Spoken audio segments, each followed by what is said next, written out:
So let's put a little extra love in our heart for Jane Higgins. Thank you, Jane. Thank you, thank you, thank you. That was really wonderful. I just love our music program here, our band, our soloists that come through here and just really lift up our hearts and open ourselves up. You know, it's been said that music transcends words and gets right to our heart. And so thank you, Reverend Karen, for our beautiful music program. And so good morning. My name is Reverend Dr. Alice Reid, and I'm the spiritual director here, and I'm so glad to be with you here this morning as we begin to get ready for the holidays, right? The holidays are coming up, and there are so many of them in December. It's like a bunch of the religions got together and said, let's just keep them busy this time of year. And we have some wonderful offerings for you this year to really help you to stay conscious while you move through the holidays. I don't know about you, but I've had a lot of unconscious holidays. I've had a lot of holidays where, you know, things got on my nerves, family annoyed me, and I've, of course, had a lot of beautiful conscious holidays. And a lot of that has to do with the fact that I'm part of a spiritual community that continues to support me in making that choice of being conscious all the time. Now, on Wednesday evening, we're going to be doing right here in this facility, but over in the multi-purpose room, we're going to be doing something called a Taizé service. Some people pronounce it differently. That's how I pronounce it. But Taizé is a wonderful practice of music and meditation and readings and ritual. And we're going to dive deep Wednesday evening at 7 p.m. With this idea of joy and appreciation, and a new word that I learned as preparing for this, my remarks this morning, and that's kith. And I'll tell you a little bit more about that as I go along. So you can join us for that at 7 p.m. Bring some pie and share some fellowship as well. It'll be a wonderful evening. Yeah, I got that in the announcements. I don't have to give the whole invitation here. They're reminding me of all the important things. And we also will be doing a solstice celebration here on a Sunday morning on December 21st, and that's another way to drop into conscious holidays and into a place of really being present with the energy that comes up this time of year. So in the Science of Mind magazine, every issue has in it what we refer to as the declarations of principles. And in these declarations, there are 11 statements. Sometimes they're broken into 15 because there's a lot of really beautiful big ideas. But in these statements, Ernest Holmes, back in the day, was asked actually, what exactly is this science of mind business all about? And so he responded with these we believe statements. And the first one, I'm going to read to you because it's a beautiful and bold truth. He stated that we believe in God, the living Spirit Almighty, one indestructible and absolute and self-existing cause. This one manifests itself in and through all creation, but is not absorbed by its creation. The manifest universe is the body of God. It is the logical and necessary outcome of the infinite self-knowingness of God. Now, this is one declaration alone. There's a lot of information just in that one declaration, and there's 10 more. You can find these declarations on our website. You can find them in the magazine, which is available in the lobby for sale. You can also find this magazine in fine bookstores like Barnes & Noble. It's a wonderful tool to use to keep ourselves present and engaged in this beautiful way of life that we practice. And so for today, I want to focus on one line in that declaration, and the line is that the manifest universe, that means the universe we see all around us, is the body of God. The manifest universe is the body of God. And if the manifest universe is the body of God, then everything, every creature, every tree, every stone, everything is the body of God.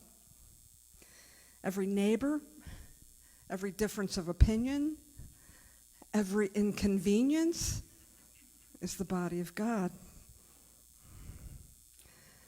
Everything is kin. Everything is sacred and holy.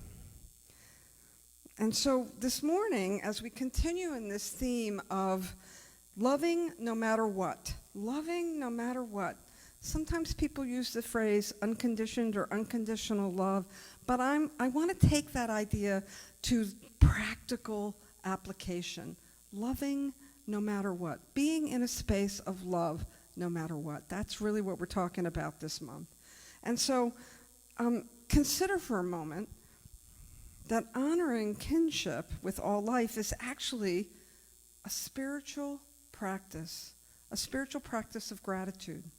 Now, Thanksgiving, right? There isn't a place where someone isn't talking about gratitude when it's this time of year. That is the opportunity for us to really up-level our awareness into this place of gratitude. And when we can practice gratitude, we can recognize that kinship, that space where we know all life is connected. When we ground that in gratitude, it helps us to collapse everything so that we no longer see separation. When I can be in a place of profound gratitude, my considerations, the things that I object to, the things that I'm really attached to, the things that I really love, all of it comes together to remind me that there is no separation when I can be in a space of gratitude.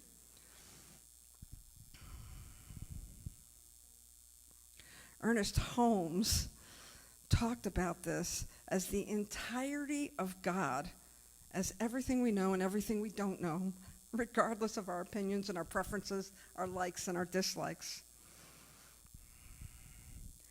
And Holmes tells us that spirit is forever giving of itself. He uses this phrase, self-givingness. It gives to life of itself.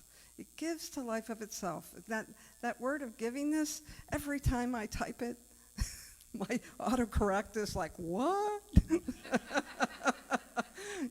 It's home speak. It's part of our logos, if you will. It's part of some of the phrases that we use. But this idea of givingness is active when we drop down to a place of gratitude.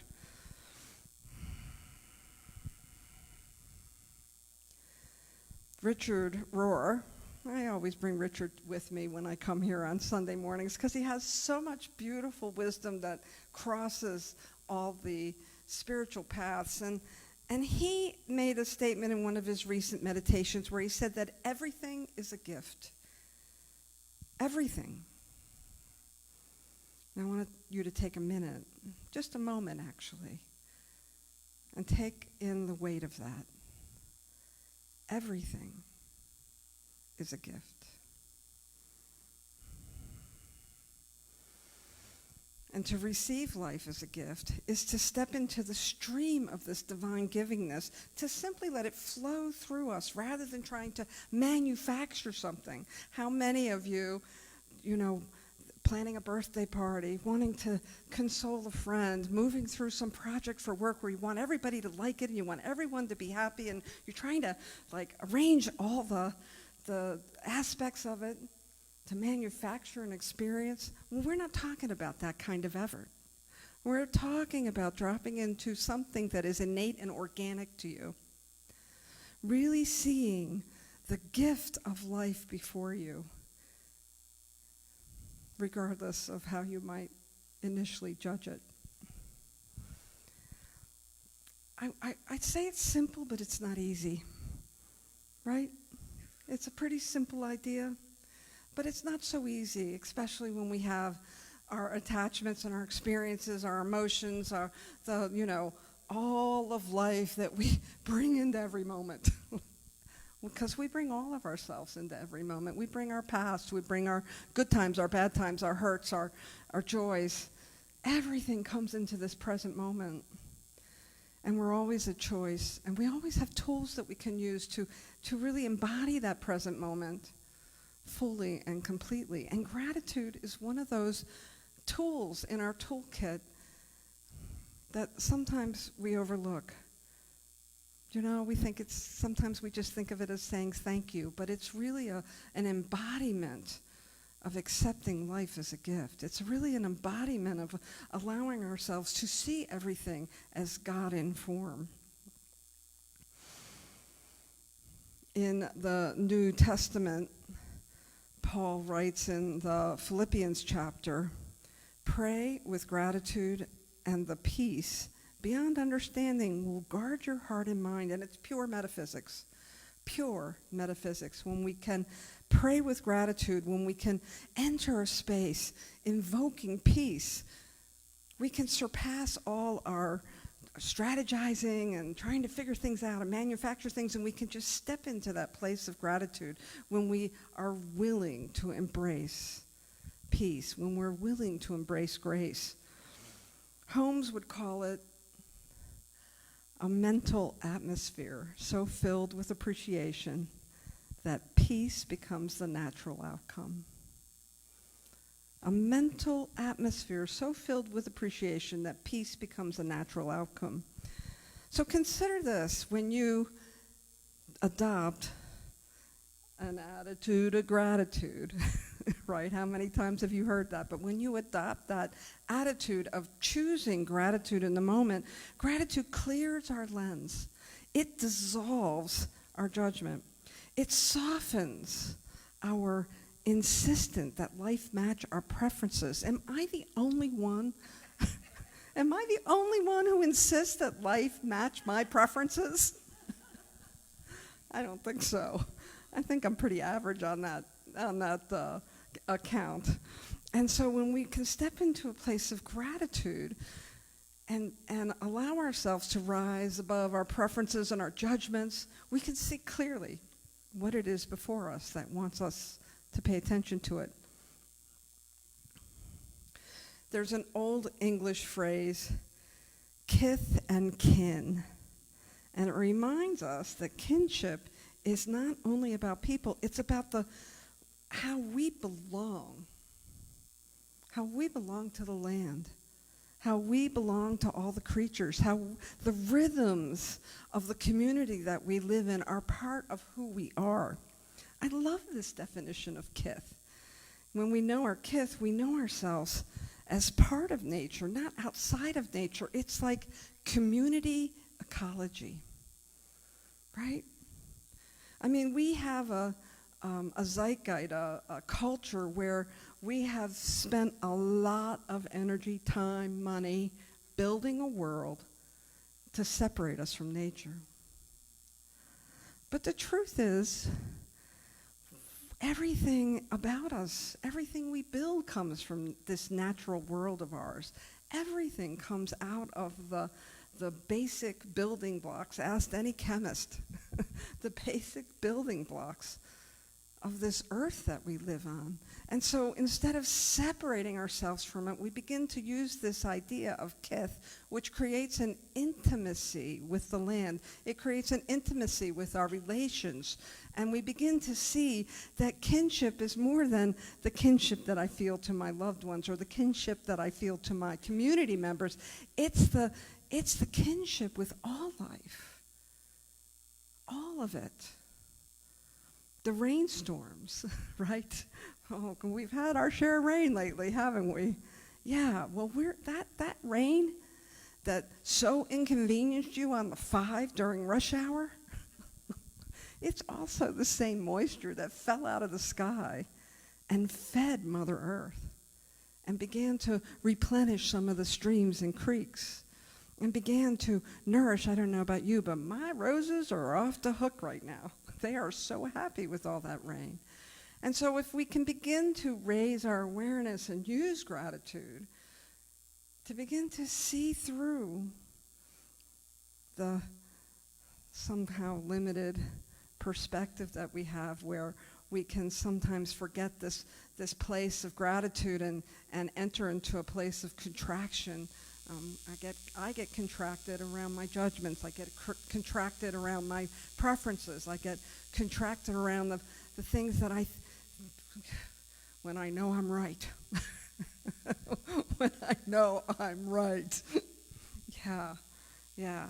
But gratitude deepens our knowing of this kith, this relationship that we have with what one author calls our very own square mile, that we each occupy a square mile of life, and that when we can begin to see our square mile, we begin to see ourselves as we are integrated with this kith. Gratitude keeps us in right relationship with trust. Trust is another place that I have to lean into sometimes, because I know how to do it. I know what I want. I know exactly how it should be, whatever it happens to be.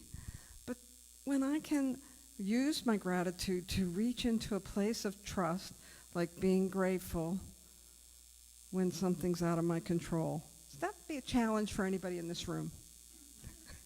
Would any of you be challenged if you had to let go of control of something that was important to you? Yeah, but if I can be grateful for what this might be introducing to me, for something that might be lifted up and shifted. Ernest Holmes borrowed from, I think it comes out of the Bible, where he talks about everything being shaken and boiled down. That's not the way he says it. It's everything is shaken. Okay. It's the prosperity. Yes. I should give you the mic, Kathy. I'm sorry, at home I can't repeat it. She said it so quickly. But this idea that everything can be shifted. Like we can see one thing, and when we can give it gratitude, it can be broken down and shifted, and right before our eyes we can have a different experience. When we can allow ourselves to trust the moment, no matter what's happening. Lean in. Find something to be grateful for. I was thinking sometimes it's not so easy to be grateful for someone or something that I don't agree with. And sometimes the best I can do is I'm grateful I'm not them. But it's a start, right? It's a start. If we can just bring to this place of just a drop of gratitude, just a drop of being willing to see things in a different light, we can begin to. There's a lovely buzz that's suddenly happening in here. Let's be grateful for that. What is it doing for us? That's right. Good job. Good job. My mic went.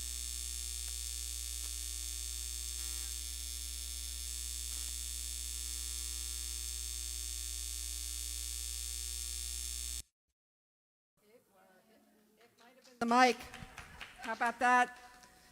Bad mic. Oh, Paul's slapping it around. So, how about that? We paused. What a great demonstration. We paused. We looked for gratitude. We found a solution that came easily. That's what I'm talking about, people. It's that simple to step back a minute and to invite a different experience. You are the only one in charge of your experience. Did you know that? Are you aware of that you are the only one in charge of your experience? Even in experiences that are horrific, you are the only one responsible for your experience and how you're moving through it. And so when we talk about gratitude, it is an opportunity for us to shift our experience, to shift our lens, to begin to get clearer, to begin to expand our mental equivalent.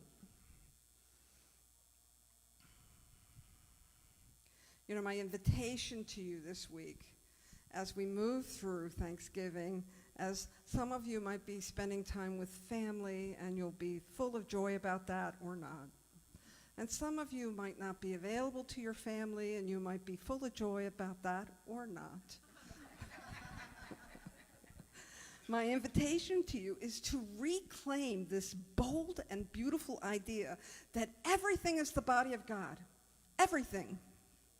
And use this as your lens as you experience whatever you're going to experience through this holiday season.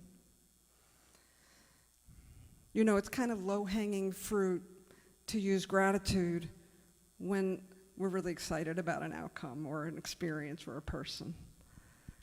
But it's a real test of your mettle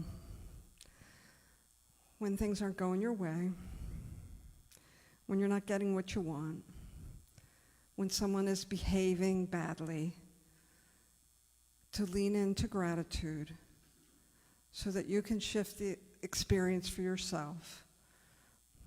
You might be surprised. You might be surprised that when you are willing to shift the experience for yourself, there are ripples that move outward from the center of who you are. And you are impacting all those around you in your square mile. It may not be, it's not like you have to walk up to them and say, I'm changing your experience because I'm changing mine. We're not talking about that.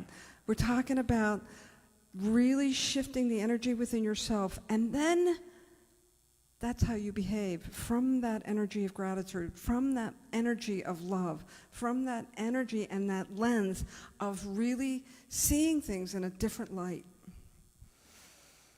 Richard Rohr likes to say that we are like moons, the sunlight of the one sun reflecting off of each one of us. But we have to make a choice if we want that. If we want to live life that way, if we want to walk through our experiences that way, it starts with shift. It starts with a little shift in your perspective, a little shift in your lens, leaning into gratitude and allowing it to lead you, and trusting that wherever it leads you is perfect. Thank you very much.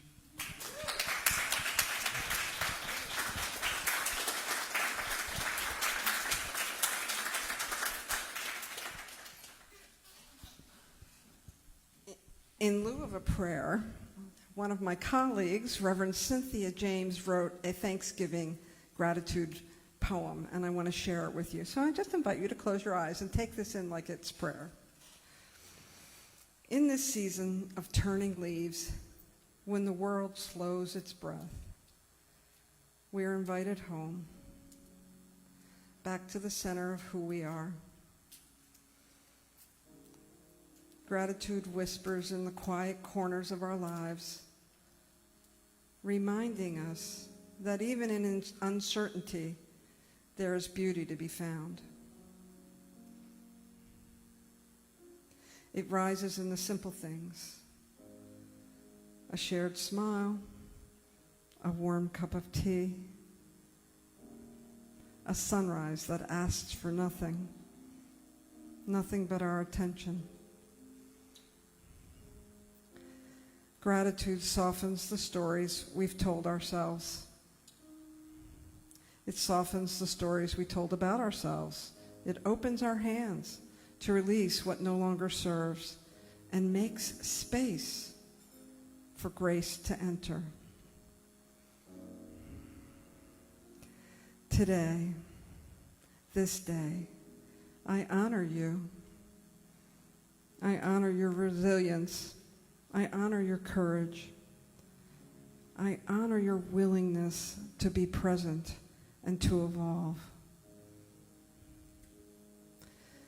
May this week wrap you gently in warmth, peace, and possibility.